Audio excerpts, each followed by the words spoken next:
Welcome to my podcast, Actual Leigh. This is the continuation of last week's conversation. Let's dive right back in. I just have, every time I get a new batch of followers, I am stressed out for a couple of weeks because I feel they that. they respond to stuff in ways that don't work for me, like social scripts and toxic positivity. These things are very unpleasant and I'll be mad for like hours afterwards.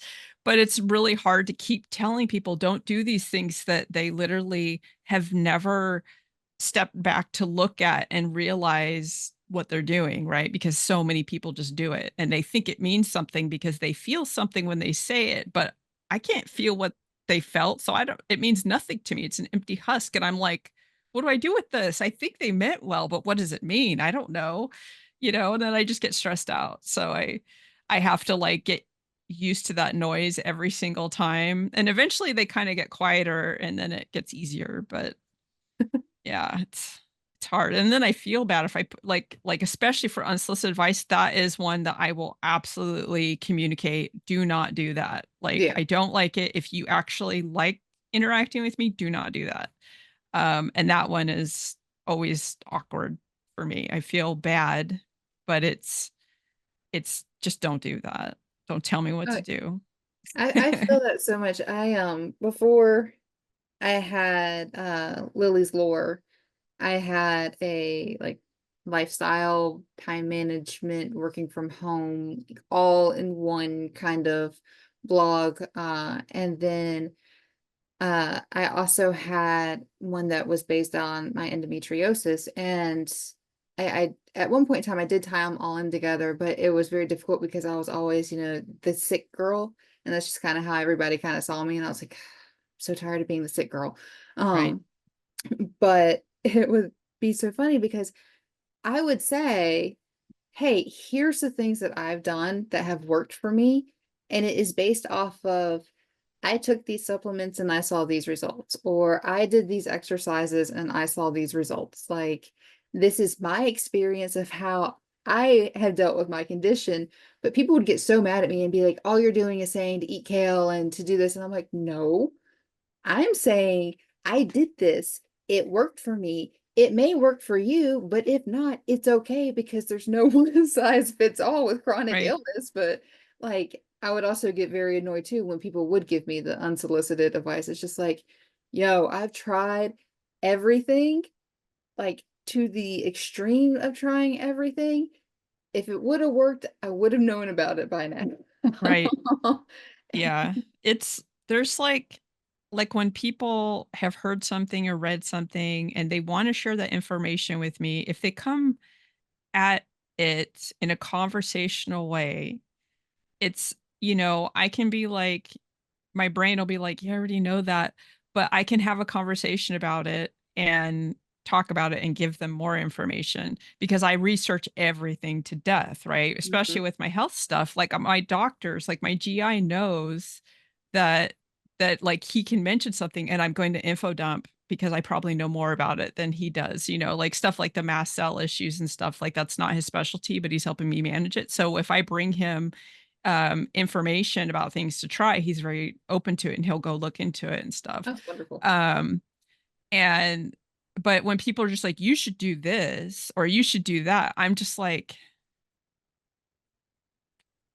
you know, like just just like no. And and it's like layered frustration because it's a waste of my brain energy. Like why, it feels like a criticism. It puts me back in that place of all the things I've tried. So then I'm having to think about that. There's like, there's just a whole lot of things. And I love having conversations. I talk a lot. If they came at me conversationally, I would absolutely talk about it. It's not a problem. It's a you should, no, the should statement. No, you should, you know, like I've had the conversations where I've just like looked at the person like, those words did not just come out of your mouth at me. Like, right. I know you did not just tell me this. Like, think about it. Like, oh, those always get me. And it's almost always like family members or like really close friends. And I'm just like, I love you way too much to actually have a conversation with you about this because you just hurt my brain and I need to walk away. Right. That's my Yeah. only response. Like, we can't have this conversation. Yeah.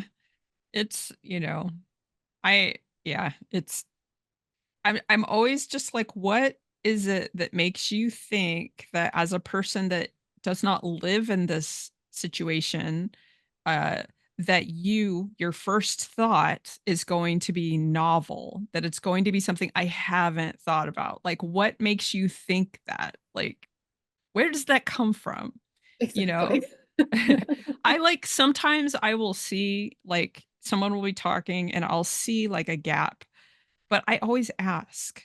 I always like if I can't figure out how to like converse about it, I'll just come and be like, "Hey, I have this information.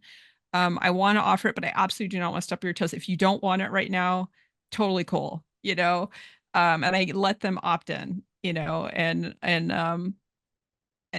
that doesn't seem to upset people either. So, Yeah, I think I always like being asked about that kind of stuff first too, because we talk about consent with like sexual stuff. We don't talk enough about consent in just general conversations.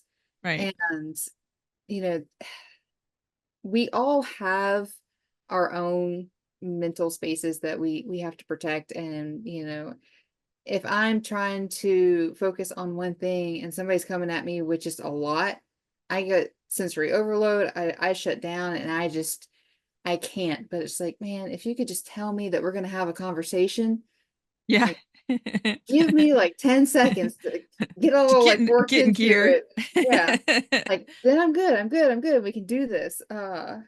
But otherwise it's like we should understand that sometimes people don't want to consent to your conversation and it has nothing sexual at all. It's just I can't have this conversation right now. I would love to have it at another point in time when I am in the right mindset for it. We can talk all you want, Right. but not right now. Yeah. I like I look at like words and talking as a form of touching because it impacts our brain, right? So you're touching a person's brain. And so that's why like I have this like sort of consent line with things. And I wish that like more people thought about it like that because I've told people like that are becoming friends, so they're coming closer into so how they talk to me matters a lot more. And I'll be like, this thing bothers me. Um, and you can say pretty much anything else, but just don't say that. And they'll keep doing it. And I'm like, why you bad touch? Like like if I told you not to touch my body in a certain way, you wouldn't touch my body in that way. Why are you not respecting this part of my body? Yeah. Like, That's a really great way to look at it as, yeah, the good touches and the bad touches, because some people, I get the problem where I have real bad notification anxiety. Like during the day, my phone is usually, if I'm by myself, the sound is turned on. So that way I hear the notification. I know immediately what app it's for and if I need to look at it. D has his own notification completely. So I know I definitely need to like look at that one. My parents have their own. Work has like everything is sound based. So I know if I have to look at my phone or not. yeah, And if I turn it on vibrate, it wants to vibrate itself to death. If I turn it on silent, I'm looking at it every 2 seconds to make sure I don't miss anything. And like when it is on vibrate, I have to check every notification too to make sure it's not anything important. And I get very upset with people when I've said, okay, I need to, turn my phone to where I don't have any notifications because I need to work or whatever. And then they continue to send me stuff. And I'm like, man, it's not just you.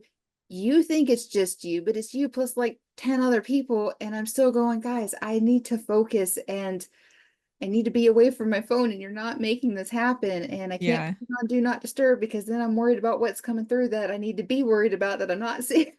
yep, It's just a whole big thing. And I'm like, if people could just respect the whole, I gotta take like 2 hours just to go be a human for a little bit, but then I can come back and we can, be online buddies all over again. And yep. Yeah, because everybody's different. Like, like if you need the notifications, but you need the quiet time, it's not that hard to just be like, I get like sometimes my brain gets real. into making noise at a specific person. And if I remember, like, before we had all, like, the controls on our phone and stuff, like, if I would just, like, write everything down in, like, my notes Mhm. and then be like, "Okay, I'll send it to them when they're available," it's fine. I have the opposite. As soon as I stopped working, my phone went to silent. And then as we've gotten more controls, I actually have notifications turned off completely. Like I don't get notifications for any social media stuff. Only like the first 2 weeks with a new app as I'm integrating it into my routine so I don't forget to check it. And then because if I see the notifications, it I will get, like, sucked in, and then I won't do anything else. I have a hard time breaking. So I have, like, a routine, like, I check my notifications when I have my first coffee, and then I usually check my notifications at some point later in the day. Lately, I've been, like, not good about that, so I'm a little behind on, like, TikTok and Clapper and stuff, and X has been, like, more conversational, where I'll jump in a couple times a day, but it's easier to put it down because it's conversational. Mhm. Um, but yeah, I have this routine because otherwise it will consume and um, I don't have anyone in my life that is going to contact me if it's an emergency either. Otherwise, I would have them set to ring through even though my phone's on silent. But Um, yeah, it's like the exact opposite, because otherwise I just get stressed out. That's actually been the problem. It's been stressing me out, unfortunately, and it's like I try so hard to figure out ways to dial it back and everything, and it's like I think that's also part of my problem. I know what it's like to be ignored and ghosted, and I never want anybody in my life to feel that way. So if they've messaged me, I want to respond as soon as possible because I'm like, oh my God, they're going to be thinking that, the worst that I've gotten angry at them over something that's complete. I go to all of the bad places of, Yeah. but they could not message me for like 6 hours. And as long as I can see that they've been active somewhere and I know they're not dead in the ditch, then we're cool. Like, Yeah. respond to me in your own time. But Yep. by God, the second you send me something, I'm going to respond really fast unless I'm busy because I want you to know I still love you. Yeah. I do tend to be pretty quick on the response if I once I get it and see it, but, that's partially just because I don't have much of a life, so I'm available to do that, but I don't expect the same from other people, and I've found, like, that every friendship has its own pattern, and so I have friends that we will talk a lot for, like, a day or 2, and then they're like, "You know what? I'm tapped out," and then I don't hear from them for 3 months, and that's totally, like, it's fine because it just is, but I've known people who when there's that quiet, they they interpret it as something, and, I don't really do that, so I that was part of what fed into the housing issue that I had last year, was that after I had my hysterectomy for the endometriosis and all that shit, I was real tired, and I just kinda stopped. I wasn't online, I wasn't really talking to anybody, and so the person who I had been talking to almost every day for, like, 6 years, who was also my landlord, she took it personally that we weren't friends anymore, and it made things worse, but I even texted her at one point and just said, "I know I haven't been texting as much, but I've just been really tired and I don't really have anything to say, right? Like she could have texted me and I would have responded, but she Mhm. didn't, right? So it was a situation that I'd never really navigated before and it made me wonder if I've lost friends over the years because I just didn't notice the passage of time and to me the relationship stayed stable in my mind, but for them it didn't. But if they didn't tell me, it's not my responsibility. So, you Yeah, know. I always say, yeah, the communication's a two-way street kind of thing. I have some friends that, like one of my friends from middle school that I still keep up with, her and I, for the most part, we communicate by sharing reels off Instagram. As long as I get one every couple of weeks, I know she's good, Yeah. I might send her a message and she might send me one off, but for the most part, unless something major is going on in our life, that's how we communicate. We know we're good. Yeah.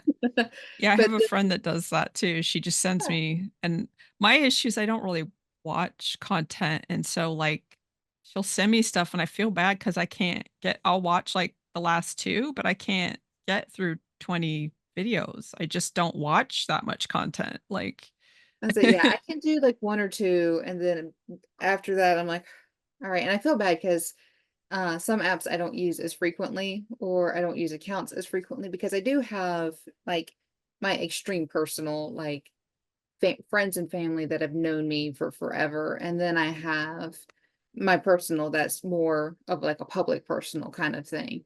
yeah. Um, so I'll be on like a super personal one a lot, and then I will completely forget to log in and check. And then like I like will log into my other accounts. I'm like, oh God, people sent me like a lot of stuff. I didn't get any notifications and I feel really guilty about it. Uh, but it all, yeah, kind of depends on the relationship. Like there's some friends that I can talk to every single day, and then I always hope when I realize it that they're not mad at me, because then it'll be like 2 weeks and I'm like, oh, have I told, no, let me make sure they're still okay.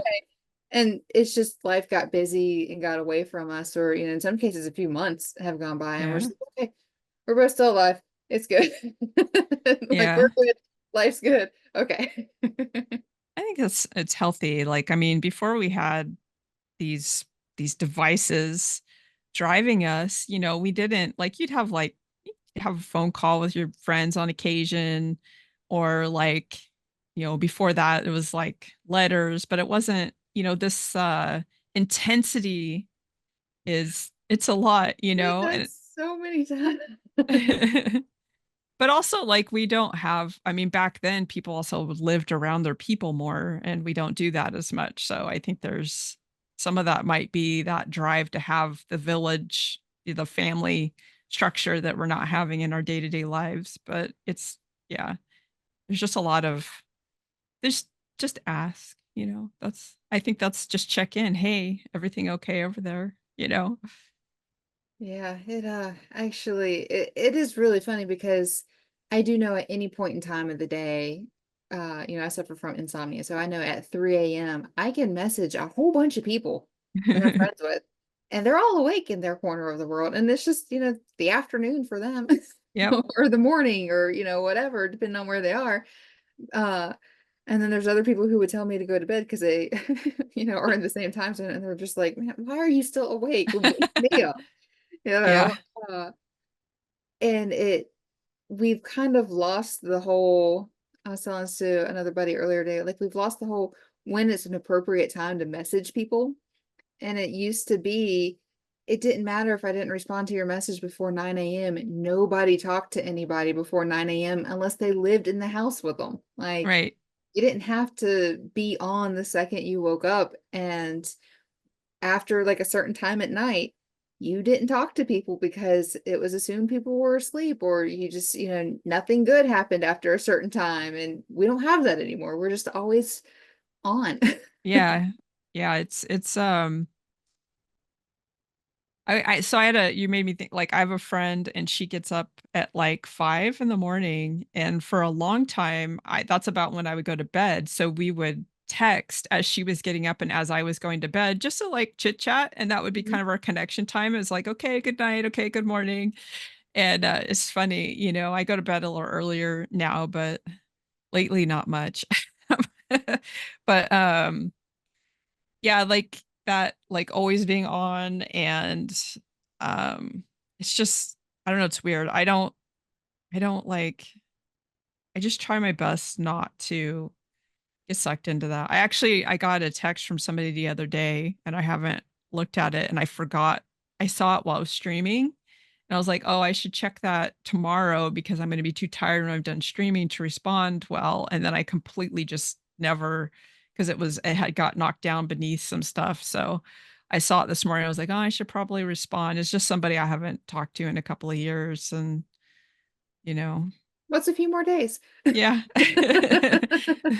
They messaged me on LinkedIn, and I don't check LinkedIn and I was going in to delete my account. So I had a message from them. It was like, hey, you should probably text me because, you know, and now I don't think I'm going to delete my LinkedIn. I think I'm just going to post stuff about my shop there sometimes. You 'Cause- actually made me think, like, I don't even know the last time I looked on mine. I get the notification of you have this many invites and everything. And I'm like, eh. yeah.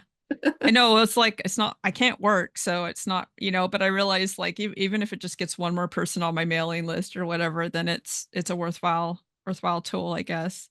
So I just haven't gotten around to self promoting there yet, but just Yeah, self promoting's hard.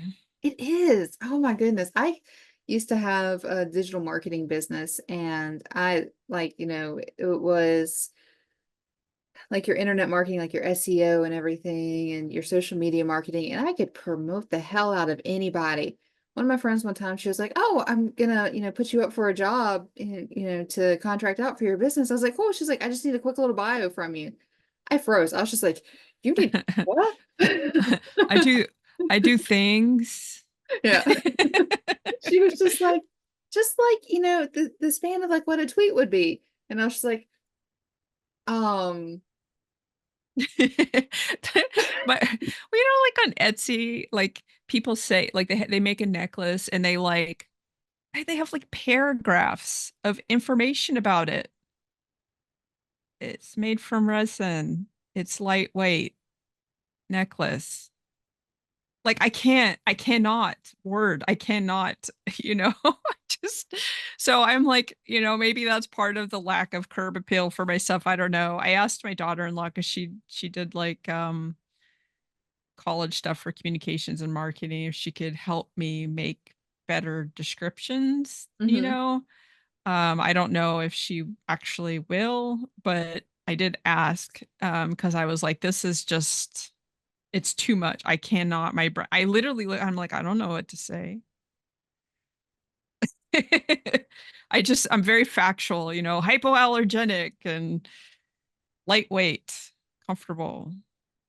So yeah, it's just I don't like what else are you supposed to say about a necklace? I don't know. But somehow people manage. They say all this stuff and I'm just like, what? Yeah. Yeah, it's like I used to with my old blog would do recipe blogging and I always have to laugh at the things that give recipe bloggers like such a bad rap about having these really long paragraphs before you get to the recipe. And I'm like, man, you have to understand. Google wants people on your page for a certain amount of time so that way your stuff ranks. You have to have a certain number of words for it to crawl. It's not going to do any of that if people look at your recipe for 10 seconds and they leave. Like, Yeah. you got to make them scroll, and it's annoying. We all hate doing it, but we have to because, like, if you put your recipe at the top and people don't scroll, they're still not on your site long enough. So you got to make them scroll really far. That's crazy. I always thought it was because they're trying to get more ad views. That's what because the In some ads are cases, so bad.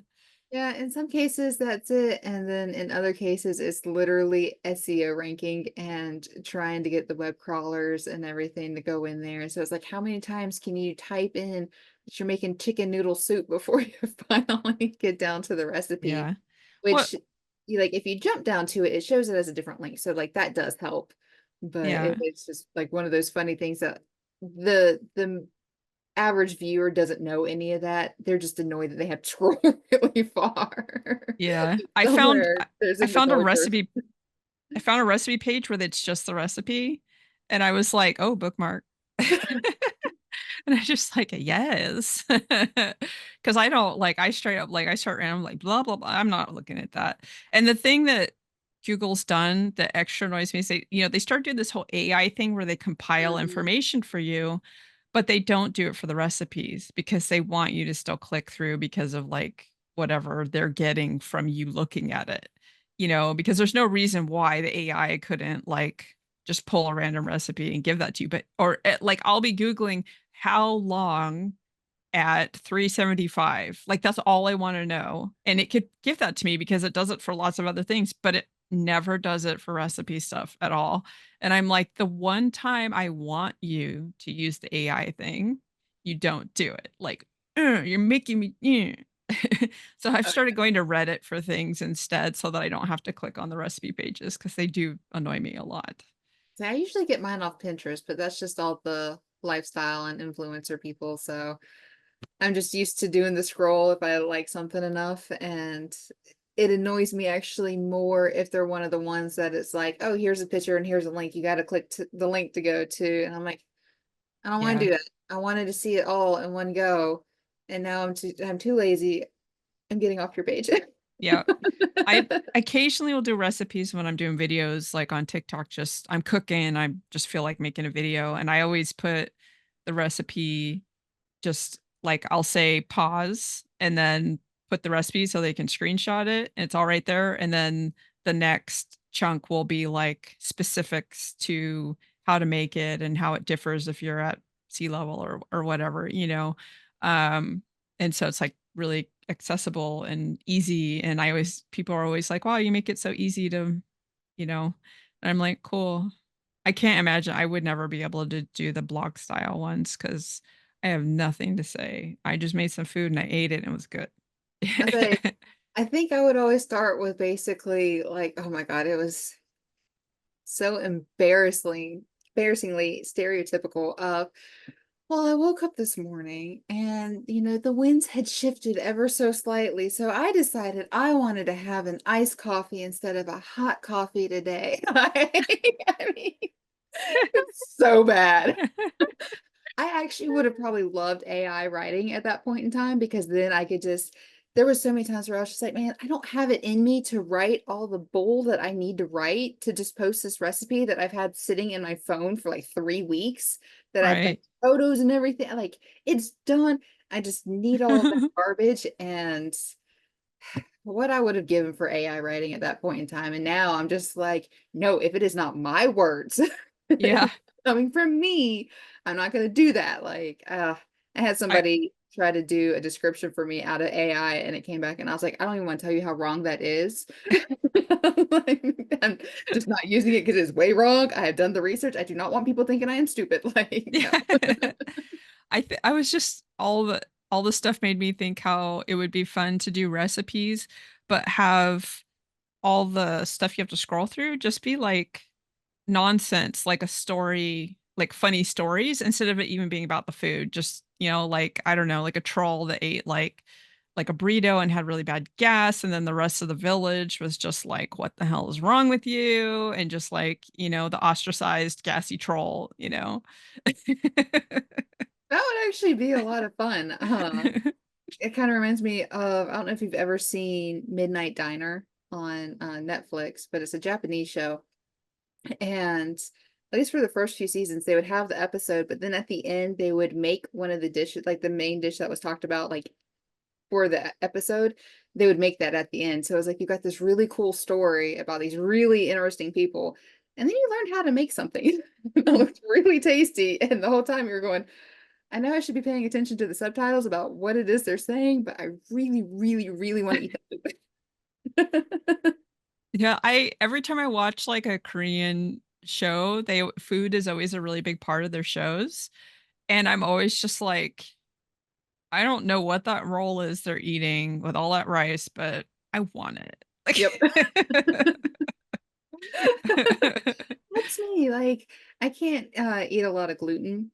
So I pretty much try to be gluten free. But it's one of those things of I would love to just go through Asia and eat all of the food. I would die the happiest death between gluten and lactose. I don't care. Yeah, I just want to try everything. I cried when we left Thailand because the food was so good and I knew that I wasn't going to be able to have anymore. I literally was just like, "Whoa." I don't think I Yeah. knew that you had been in Thailand before. Yeah, I spent 6 weeks in, Southeast Asia, so I stayed in Singapore, and then we bounced because everything's so close, so I went to Indonesia and Thailand and, Beijing, and, it was cool, and it was like the lucky like, I have this life on which I don't believe in luck, but if there's luck, I have really bad luck, right? Mhm. And this was one of those exceptions, and I feel like my life continued to get worse because I had this really cool experience, because the balance is off. So, but I had made a friend online, like a fellow motorcyclist who, he traveled for work like 90% of the time, and the company would pay for his family to travel with him, but they have 4 kids, and his wife was like, "I'm not fucking traveling with all these kids." And he was having some issues, behaving when he traveled because Mhm. he's so lonely. And so he was kind of like, "What do you want to come with me? You could keep me on track." I have a history of helping people with sobriety and stuff, not because I'm really into it. It just kind of I have an influence because I'm a very sober person, very clean eating and stuff. So, so I ended up going with them and his company paid for it, and then the company gives like a daily stipend, and so what he did is he used that daily amount to help pay for us to go do stuff on the weekends and stuff. Because I didn't have like I had just been laid off from the startup where I worked and was fighting with workers' comp because of some RSI issues. So it was like it's just like something I would never be able to afford to do. And then I just walked around Singapore. I walked so much, just and the train was pretty affordable, but I liked walking and there's like all these underground areas that were like air conditioned, and like the kids would hang out there because their culture's different than ours, where the kids Mhm. are they want to see the kids out in the open, they trust them, and it's like that's where they're supposed to be. And it was just cool to just like wander around and go find where people actually live, so I'm not just seeing like the shopping district. And then on the weekends go to these other places and stuff. And of course, the food is all amazing. I never really liked Chinese food until I went to Beijing. It ends up I had a boyfriend who I loved his mom's cooking, and then I would go to restaurants and be like, I don't like this. And then when I went to Beijing, I was like, oh, I like this. Okay. Okay. So I need to find more like traditional, and then I'll like it more, you know? But yeah, Yeah. like Thai food, Japanese food, like all that's just, I love it. Yeah. Yeah, I definitely like it too. And I do a lot more like soup-based lunches and things like that just because I have watched so many videos and they have like the best looking ramens and soups and everything. And I'm like, hey, I can kind of recreate that in my own kitchen. Yeah. I have because I'm allergic to allium, so it's like onions and garlic. Ramen is can be challenging for me because they tend to use that stuff a lot. But I do like pho, and I can get the way that the broth is made, the onions are cooked down so much that it's not a problem, and I just ask for no onions. So I do love pho. And yeah, like sometimes I make stuff at home, like I'll get my own, like, I'll get, like, rice noodles and get some, like, good broth and just kinda do it myself, but yeah. Mm, food. Yep. I could talk about food for way too long if most people know that about me.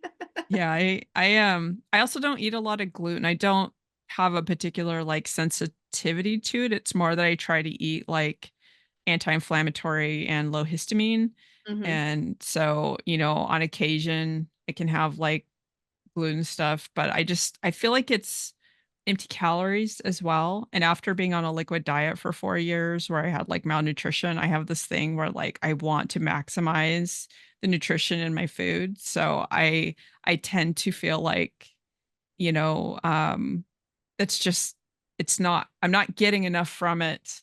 Plus the whole inflammatory aspect and stuff. It's just trying to be as nice to my body as I possibly can be. Um but I do love the low carb tortillas a lot because of all the fiber. Yeah.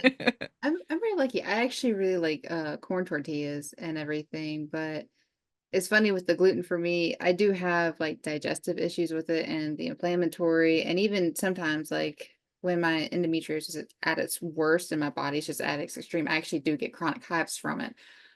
We did not link those two together until I had surgery. That was fun of finding that one out. Of, oh, hey, you have a giant cyst removed and all your hives go away relatively Oh, quickly. But I have noticed gluten will affect my anxiety and my depression really bad if I'm not careful. So It's like if I'm gonna have gluten, I like to plan what I'm gonna have instead of just okay, well, I'm out and about, there's nothing else to eat. Let me eat this terrible thing, Mhm. and then pay for it for, sometimes up to a month later. Or, hey, I could be at home and I could have, spaghetti with my gluten-free pasta, but I could have a piece of garlic bread that's really good and yummy. Not feel as bad about it. And Yeah. so trying to find that balance of, all right, I can eat a little bit at certain times, but it's kind of like you with the onions. It depends on how it's cooked and made. And, if it's a lot more heavier processed, I'm going to get a lot sicker from it, even if it's just mentally sicker than I would if it was something that was, high in fiber and the good for you. Yeah. Yeah, it's the gut brain chemistry connection is pretty interesting, and there's a lot of studies in that have really started to like connect it, and it's cool because we're like really starting to see like it makes perfect sense if you eat something you're sensitive to and it causes inflammation in your gut that it's going to have this impact that impacts like everything else, and it's weird because there's just all these decades where people are just eating whatever and it didn't matter even while there was the slogan you are what you eat, Yeah. right? Like, and now the science is starting to really back that up, which is good. But the food industry needs to, well, the government needs to get their shit together and stop subsidizing the stuff that's bad for us Yeah. and help us have access to the stuff that's good for us. I mean, it's crazy. Like issues like mast cell issues, the stuff that the people with mast cell issues react to are all things that are not good for the environment anyways, in terms of like food stuff.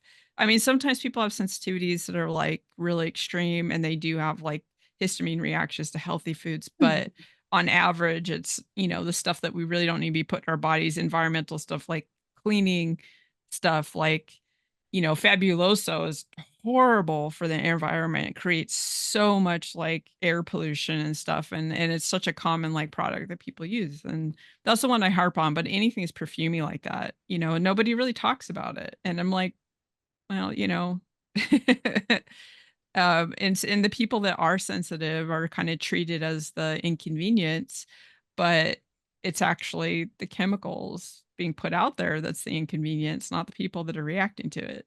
Yeah, I know I've done a lot of like the natural cleaning products and everything, and I've had people just be like, "Well, are you doing it because you're poor?" And it's like, well, somewhat. Like, if it's cheaper for me to clean with, white vinegar and Dawn dish soap than it is, bleach and a lot like worse things and that just dull all your senses and are just not good Yeah. for like then yeah, okay, we can say that, but at the same time too, like, does it matter? Yeah.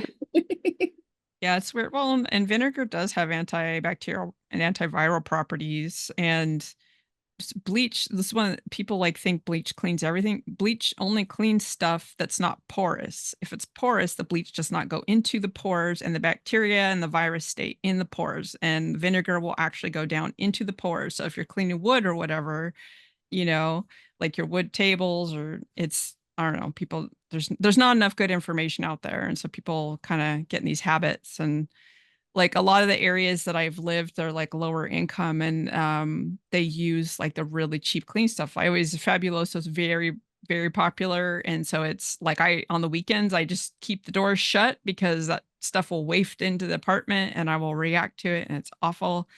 And yeah, I do like using Charlie's soap as a household cleaner and laundry soap. And I started buying them in like '07 when they were like this little family company and they were popular with the cloth diaper mommies. Mhm. And just because I started having all these skin reactions and I was like, what is going on? I was like, oh, I'm reacting to the laundry soap. So that stuff's been great. And their household cleaner's great. You can you grease a chain with it or wash your dog's butt. It's like, because it's safe, doesn't smell. Um, but yeah, vinegar is like I hate vinegar, but I absolutely do use it for cleaning. Oh yeah, it's So, always kind of funny because I always feel like I make the house smell like pickles whenever I'm using it. It's just like I have to open up everything, but I would rather it smell like that than say smell like a public pool with the bleach and things. So it's just right. When the bleach hurts, I can't smell anything for like the rest of the day. I just smell the bleach. It's awful, you yeah, it's like know? if you have pets, like I've got cats, I worry that if I'm smelling it, what's it doing to like their super sensitive noses and everything? Right. Just like I don't like to do that to my pets. Right. Yeah. I know I keep bleach around for specific things, but like the bottle just doesn't get used, you know? It's just not very often that I actually really need to use it. And some stuff it's like, maybe you could bleach it, but if you don't need to use it, you just leave it in the sun for a couple days and that'll do the trick too. Yeah, well, I was like, So, even with my hair, I do a lot of the temporary colors. And so, yeah, it stains my tub. The easiest way to get that out is to literally fill my bathtub up with Dawn and just water and let it sit. And because it breaks down with the water, it gets rid of the stains really easily. And if there's extra, well, okay, well, I can scrub it every time I'm scrubbing my tub. I just hit it a little extra harder and eventually it goes away. yeah. I I used to always dye my hair. I never cared what the tub looked like. I just because I'm going to clean it on my regular schedule anyways, so the stains just go away when I scrub the tub and Oh eh, yeah. I it's mean, just for me, I only worry about it slightly just because I live in an apartment, But like yeah. even then it's just again, it's so easy to get rid of and people are just like, but you need a bleach. I'm like, I really don't. No. I Plus it's have not other cleaners. yeah, it's not great for the sealant layer on the tub anyways, so Yeah. it's you know, the house I lived in before everything went wackadoo, the had like what's the like a porcelain kitchen sink and stuff and the bathtub as well and it was like that top seal was gone and so it just absorbed everything and so the the sink turned like brown and I could not get it from my like coffee. I Mhm. could not get it to lighten up. I bought special stuff. It just what I felt terrible. I'm like, I'm not doing any I'm trying to clean it every time and it's just because it needs to be resealed, you know? So I felt bad that like after I moved out that it probably looked like I didn't take care of it, but it wasn't really anything I did. It was more that she didn't take care of it. As the tenant, we can only do so much before Yeah. it's like, well, if the landlord cared a tiny bit more, this actually wouldn't be a problem that they're gonna have to fix it even more so later on. Yeah, exactly. There was one place I rented where the tub had been like recoded Mhm. and they hired like some dude who didn't know what he was doing. And so literally within 2 weeks of me moving in, it started bubbling up and coming off like these flakes of paint. And I was like, so this is happening and I don't know how much you paid that guy, but he did not do a good job. And I sent them like a link on how to do it correctly. And I was like, so when you hire somebody, verify that these are the steps that they're going to be taking because that is not what that guy did. And they did actually have someone come out and do it correctly and stuff and use the information I gave them because I think they didn't know any better. But yeah, it was like gnarly. Just like I was like, why does it look bubbly? And then it was just like water going underneath the seal that they had put down. It was like a spray paint of some sort. Oh man. It's just like, that's not right. Yeah, it definitely doesn't sound like it sticked like it was supposed to. Yeah. Oh, that's weird. And I read that that's really common with that particular type of like it's not really good. So, Mhm. but yeah, it's weird. Just put a little more money into doing it right and it will go far. Yeah, I've never understood that. Like landlords always complain about how tenants ruin things and so they don't want to put money in. It's just like, are we ruining things or are we using them and they just haven't been fixed? Like, Right. if your AC is going out every month, you as the landlord, are you making sure that it's getting the work done on it that it needs to be done? Or are you just doing a quick little patch up job and that's it, and there's actually like a leak of freon or something that needs to be repaired, but you don't want to put the money into it. You would rather blame the tenant for not using it correctly. Right. Yeah, the nickel and diming is yeah, I lived somewhere where they had a well and the pump kept failing because they were paying the guy to come out and just repair the pump to keep it going instead of spending the money to just replace it. And it was like, you know, why? Yeah, because by the time, like, by the 3rd or 4th repair, they've already bought the pump and then some, except that they didn't. They had done the repairs, and I was like, this doesn't make any sense, like, at all." Um, they did eventually replace it, and we actually my ex and I, replaced all the pipes and got a filtration system, so it was like we made everything, like, super nice, but it was like a lot because it was, like, scary. The water was scary. It was we ended up getting sick and our cats got sick from it. It was not good. So, that was kinda what started the whole thing. It was like, is it the pump causing issues? Like, is it backwashing or, where's the bacteria coming from? And, oh, no, the bacteria is actually living in the pipes, so treating the well didn't help, and yeah, it was a That's whole always like thing. terrible where you gotta like start at the end and you just gotta figure it out because you can start at the beginning, but you're still probably like either way. You have Yeah. to figure it out at some point in time and go all the way through just to find out exactly what's wrong. Exactly. Yeah, it was just a whole like, we got, like, the reports done because they were like, "Bacteria in water is not a thing."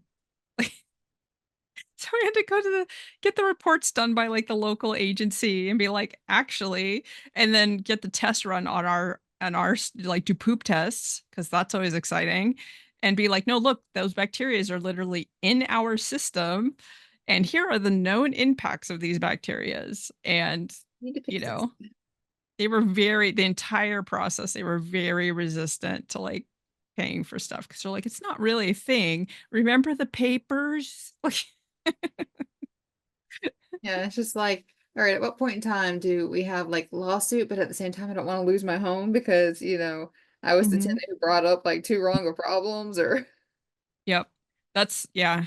In that case, they were in-laws, so, I was like, "We should sue," and my ex was like, "No." I'm like, "But that's what homeowners insurance is for. I was sick for, like, 3 years, come on." But, uh the last place had just got me unhoused, yeah, being assertive about issues. So the place I'm in now, they they picked us without doing any background checks because I explained to them what happened at the last place, and she was like, "You sound like a good tenant." And they've been really, like, on top of every issue that I've reported because 'cause there's been 3 water leaks since we moved in, and they've been, like, within a day came out and fixed it, and I'm like, "Cool. I like it." it's always nice where somebody will like just listen to your experiences and be like, all right, well, like I'm gonna give you a chance kind of Yeah. thing. Like not enough people go with what they feel. Like they have to have like everything written out on paper too much. And it's just like, yeah, I mean, you could have the nicest person in the world and they're a serial killer, but they look great on paper.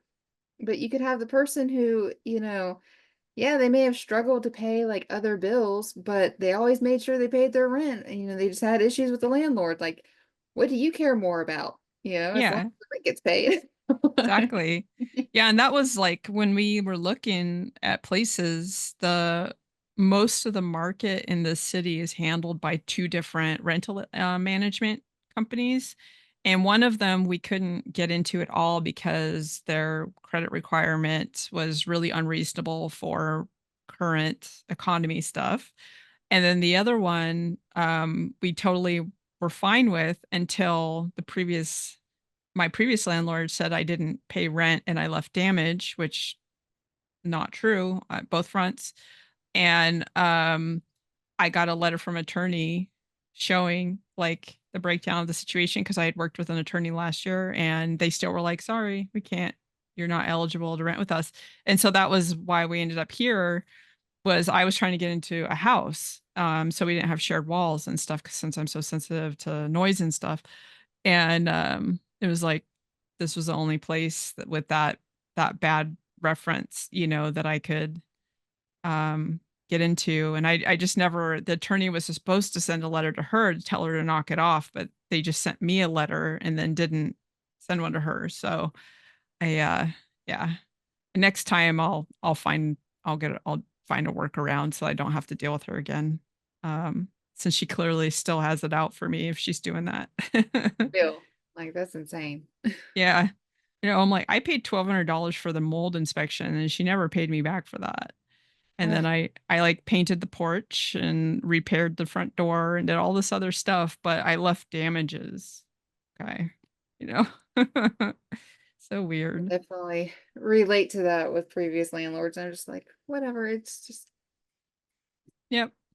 Just whatever. just get away. And I did report the place to local code enforcement when I moved out, just to make sure that she did do the repairs Mhm. for the next person, and then the neighbor was also aware of what was going on so she could keep an eye on it and contact code enforcement if it's obvious the repairs weren't made, because the mold issue was pretty bad. And I was like, I don't want anyone else to be impacted. It's not about punishing her, it's about her doing what was right, you Yeah, know. yeah, that So nobody wants to have mold issues. Like, that's just yeah, good. she's just like, mold's everywhere, it's normal. And I'm like, what? Like, yes, there's mold everywhere, like in general in the environment, but you aren't supposed to have water going into your wall, allowing mold to grow there. Like, that's not normal. Yeah. Like, Like, I want to say, how about you come and live in here for like a month and see how you feel, see how your body's reacting to it, and if you still think it's a good thing. yeah. Honestly, I think because I couldn't really be around her because she had like a mold smell to her. Her car Mhm. had it. It was like, I think she had issues in her house. I know her son was having a lot of issues with asthma and stuff. And I think like she was probably being impacted and didn't Realize realize it because she doesn't I mean, I did communicate with her that, and she did initially go through and like um move her bookshelves, and there was like mold on the walls behind them. And so she went through and like cleaned everything and painted and was running the dehumidifier. But I think like after a year or something, she just stopped it. Mhm. managing the humidity in the house. And I have a feeling there was a leak somewhere. And so I couldn't, like, she would give me crafting stuff and I was allergic to it. I couldn't use it. So there was like one time she gave me a bag and I put it in the car. My son was there, and we both like just like our noses were running and stuff. And I was like, Um, oh, I'm gonna be tossing this. Like, how uh, to discreetly get rid of the thing that you don't want in your home. yeah, yeah, it's crazy, but I don't know. I've always said I have like a mold radar because I can walk into somebody's house and be like, you need to change your shower towel. Like, I love that though.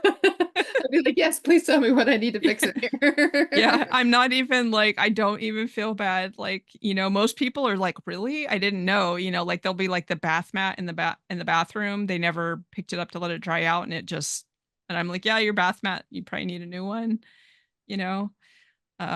Just because it's like, just because they don't smell it doesn't mean it's not impacting them. It could Yeah. be. Some people aren't sensitive, but a lot of people are. And the longer you have exposure, the more likely you are to start, reacting to shit. So, Yeah. It just yeah. all builds up, little toxins in our body. Yep, exactly. That's like people. I used to own a house, and I would rent out rooms to after I got sick to stay afloat. And I had like these addendums, and it was stuff like running the vent in the bathroom and in the kitchen when you're cooking and doing dishes and stuff, because and people they just don't. They like even like my current housemate is like, there's a note taped to the microwave to remind him, because he won't. And I'm like, there are people in third world countries that have lung disease because they don't have proper ventilation in their house. Why would you not use the tools? Like, that's what they're there for. Like, but I just think there's not enough conversation around why we have things like Yeah. that. So then people don't understand the benefit and why it's important and stuff, you know? So Oh yeah, I know one time I for whatever reason I wasn't using the vent. I think it had like broken at my old place. Yeah, it was when it was broken. And then I got a new one and I could use it. And it was just like, oh, I don't have condensation anymore when I'm cooking, like on the cabinets, like that. Like it you makes see such a that, and difference. yeah, and then you see it gone. It's just like, oh, it did not occur to me that, and then like you just think about all the other stuff, like, all right, well, when there's condensation, that's gonna drip down, and if there's like anything, like if you haven't wiped down your cabinets recently, and Yeah. Yeah. You can always tell when the walls are not quite clean and the bath and if the bathroom doesn't have good vents that it will, you know. hmm My house had like a fan, but it didn't work real well like in the bathroom and I was just like it's kind of weird. So I had it looked at and it ends up that there was there was no like exit for the vent. It was just venting into the attic, and the little pipe was pointed at the wall. So it just didn't really have anywhere to go. And that felt special. So I ended up upgrading it to like a Panasonic brand. It was very fancy um, vent fan and that thing moved air like it changed the air pressure in the rest of the house when you turned it on. You literally could see like the curtains move and stuff and I was like okay this is probably a little overkill but it was actually super great because I had like one of my tenants would fry eggs at like 4 in the morning and I would get nauseous from like smells and stuff because at that point I wasn't really able to eat and I was having gastroparesis and all these other issues. So I had put a timer on the fan so it was real easy for people to just turn on and forget it. And so he would just turn it on before he went downstairs to cook his breakfast and it just it's like it worked better than the vent in the kitchen. Like, problem solved. It was sucked it great. all out throughout the entire house. Yeah, and like the mirror was never foggy Oh in the wow. bathroom anymore or anything. It was just like, this is cool. Like That'll be the dream one day. I'm gonna have a house and I'm gonna have a bathroom like that because I always take what I call like the hellfire showers where it's just like the super hot water and I need and I don't necessarily try to. It's just, I live in apartments, so you have two settings, hellfire or frozen, and I don't like to be cold. So I did but notice that the water there's not like it's just kind of hot until it's not. And like I've never really lived in an apartment like this before, so I hadn't dealt with it. I was like, kind of weird, but I hadn't thought about it. I just yeah, you're right. every rental I have ever been in has had that. And it's just like, why? Why can't I? It's like if I slightly turn it like not even a millimeter, it completely changes the temperature to unusable in one direction or the other. And I'm like, but why? Yeah, that's a good question because we even have our own water heater. I have lived in places where there's shared water heaters and I could see why they would probably just leave it super hot. I But have like, mine. Yeah. yeah, like what is it about the thermostat on that water? Like what kind of water heaters are they buying that the thermostat is like that, you know? Or is it not the thermostat, but like something about the way the waters ran in what I think is weird is in our kitchen you turn on the hot water and it takes like forever for the water to get hot. Showers real quick, but the water heater is right next to the kitchen, like five I feet wonder away. that sometimes too. I'm like, where's that pipe going? Like, I have an alarm that's getting ready to go off here in a minute. For me to go get Doug from work, so I okay. don't forget him again.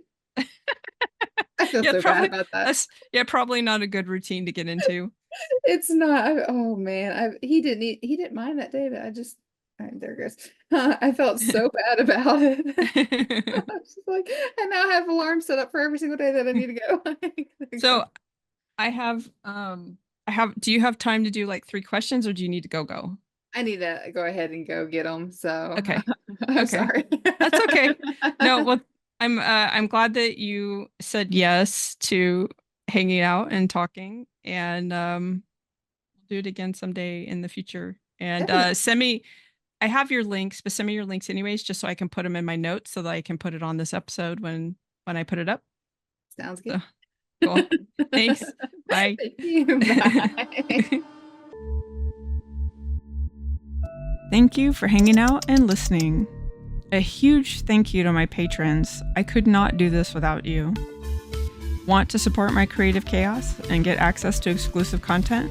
Check out my Patreon. Have questions and/or interested in joining me for a conversation? Email me.